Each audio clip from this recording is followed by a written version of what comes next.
Okay, Chris Taylor is going to do it.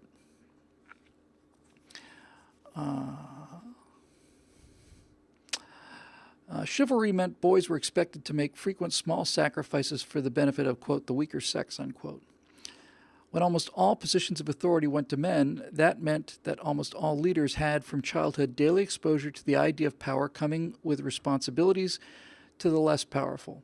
Now that women are frequently in and abusing positions of power, how should chivalry be reinvented so that they too will have the ideas of honor and leadership responsibility drilled into them from childhood? That's a great question.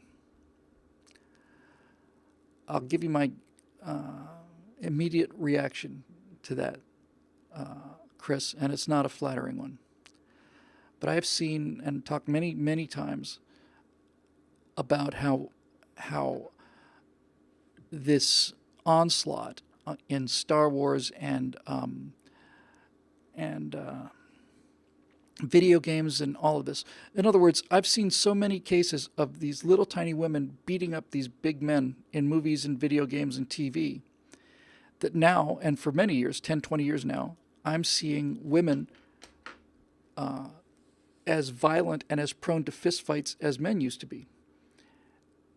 And when I watch women taunting men, and when I say taunting them, I don't mean just speaking at them. You get in a political argument on the street or something, and this young progressive woman, is pushing you, and starts hitting you in the face. My first reaction is, if you do that again, I'm going to knock you to the ground. And I'm telling you now. And she would do it again because she's convinced she's as strong as I am. And at that point, I really got to tell you, after 2 warnings, I think I just knock them out because they don't deserve that inhibition that other women deserve. She thinks that you want to solve this problem with violence. You think you're real tough. I don't want to really end on this because it really does make me sound misogynistic, and I'm not. We were talking about Axonar, that Star Trek thing last week, and how that woman commander was great. I see women helicopter pilots in the Navy. The damage control officer on board the USS Spruance DDG 111 when I was aboard was a young woman who I had utter confidence in. But the fact of the matter is, I think you could take virtually any random room of 50 people, 100 people, 50 men and 50 women. And I think as long as we're not talking about people who are, very, very old or very, very young. I mean, if you took 100 people between the ages of 20 and 60, 50 of them men, 50 of them women, I don't think there's one woman that could hurt the weakest man. But I think the weakest man could definitely hurt the fittest woman. And it's not, it's just, look, muscle strength is determined by muscle cross-section. That's it. That's it. The more strands you have, the stronger you are. And when men have arms that are twice as thick as women's arms, or many times more thick, then Cheryl says a better option would be to walk away in that situation, never hit women.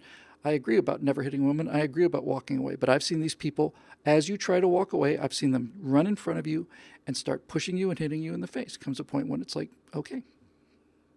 Never hit a woman is not what I believe anymore.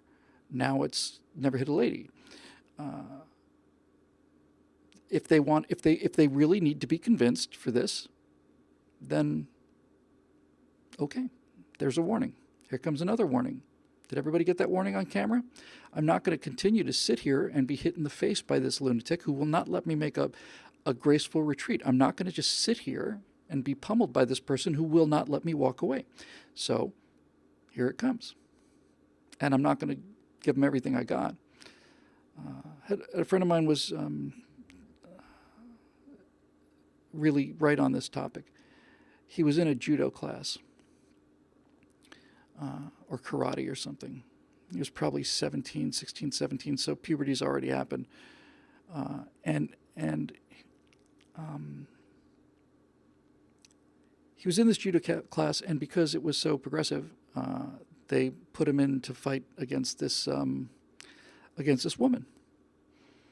And she did something like she smacked him in the face or something a little more than just, landed a hit on him. There was some I don't know if there was some taunting or celebration or something like this, but whatever happened was it made my friend mad enough. So this woman in this karate match has been landing all these punches and kicks on this guy, and she's just really getting cocky and bragging and talking about all this other stuff. And finally my friend got so mad that he put that whole thing aside, and he hit her with an open palm right in the solar plexus and knocked her 20 feet back. And I've seen this on so many videos. I've seen so many times these women picking a physical fight with men and not letting them get away. Honest to God, you can watch these guys going, just get off of me, just leave me alone, and just not leaving them alone. It's like watching piranha fish. They just won't leave you. And finally, they pushed this guy to the limit. I think wife beaters should be taken out and beaten with bats, but we're not talking about that. We're talking about being assaulted by women, and I have seen in every single one of these cases where that man finally has had enough and hits back, the expression is always one of absolute astonishment on the part of the women. You can tell they're hurting, and you can tell that that they're emotionally upset. But the one expression that you will see on the faces of women who think that they can, just keep hitting men and beat them up, is astonishment. And it's an astonishment at the actual power of male musculature and skeletal system. I think the skinniest 15-year-old boy can lift suitcases that virtually no women can lift. I had a female trainer who's in phenomenal shape, and she was a Muay Thai fighter, and I'm sure that person could kick my ass. But that's because she's in the gym 5 hours a day. As a general rule, it's just really astonishing. And since nobody does physical work anymore, nobody in the society, certainly in Santa Monica, no progressives ever do physical work. I never really realized it until I said it, but it's actually pretty much true. I've never known a progressive who actually did physical work. They've all had intellectual work, working with their mouth or their fingers or their actions or whatever. They've never done physical work, because if you have to do physical work, like if you live on a farm, you will find out that men are stronger than women, and you will find this out on a daily basis.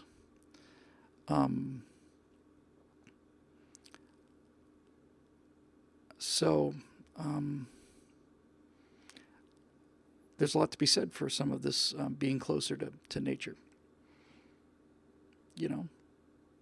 It's really astonishing.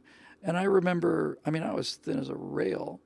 I was 6'1". I'm still 6'1". I weighed 119 pounds when I was in college, because I was hungry and I was poor. Really, couldn't afford to eat today poor for a long time. And I remember even then, when I was built like a twig, some girl in the theater department challenged me to a arm wrestling match. And I remember thinking, okay, well, here we go. I hope I don't embarrass myself. And they started, and me with my stick arms, it's like,